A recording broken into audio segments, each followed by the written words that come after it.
We'll go into the background. Background is a little bit important for this because I made a major change in life to do what I'm doing today. A huge change.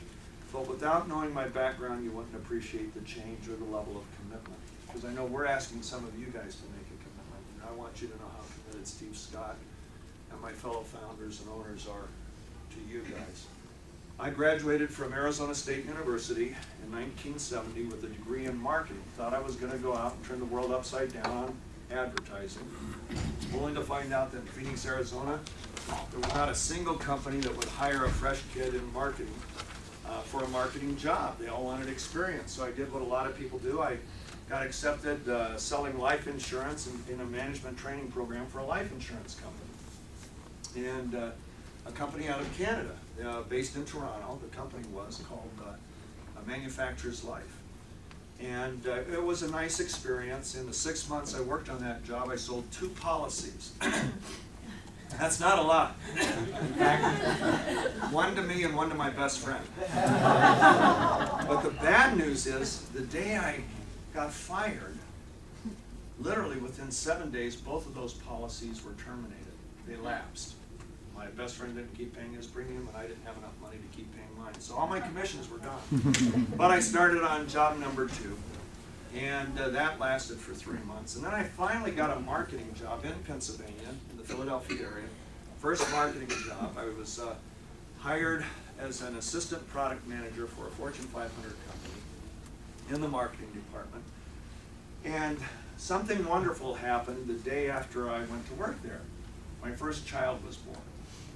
And I had to drive to D.C. to watch her be born because we had moved from D.C., but my wife had stayed back to have the baby. And I remembered as I was looking at Carol through the nursery window, this is back before they let dads go in, this is back in 1971. And I looked at Carol and was blown away because I felt something that I had never felt in my life. Not just more of the same kind of love I'd felt, but a different kind of love.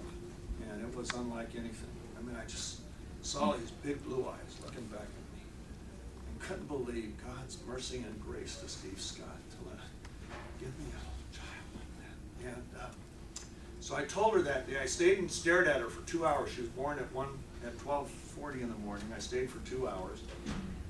And at the end of that time, I had told her, I said, Carol, Dad's never going to let you down. I'm going to take care of you. I'll always be there for you, whatever you need in life. And then I had a 3-hour drive back from D.C. to Philadelphia. And on the way back, I had this little conversation in my head. Who are you kidding? You've been out of college for a little over a year. You're starting job number 3. You're making half of the average wage earner in America. You can't even afford to move your wife and child out of a dumpy apartment. What makes you think you're ever going to be able to provide for that little girl what you want to? And so I went to work the next morning, second day on the job, really dedicated, really committed to being the absolute best. Man, I wanted to become the shining star of the marketing department. This was the beginning of my career. They had hired me on probation, something I later got used to. And when they hire you on probation, they give you 6 to 9 months, and then after that, they either give you a raise or they say goodbye. Well, 9 months into it, my boss, the senior vice president of this company, second most powerful man in the corporation, later made the president of the company, called me into his office, said, Steve, have a seat. And I sat down and he said, Steve, you are the single greatest disappointment in my entire career. Oh, it gets worse. That was the positive statement. Now he says, you will never succeed in marketing in my chosen field. Wow. I mean, I'm 23 years old. I spent 4 years at Arizona State getting a marketing degree. Here's a Harvard MBA, senior vice president, pinstripe suit, huge office, saying, I'm never going to succeed in marketing. And he said, you have 20 minutes to clean out your desk.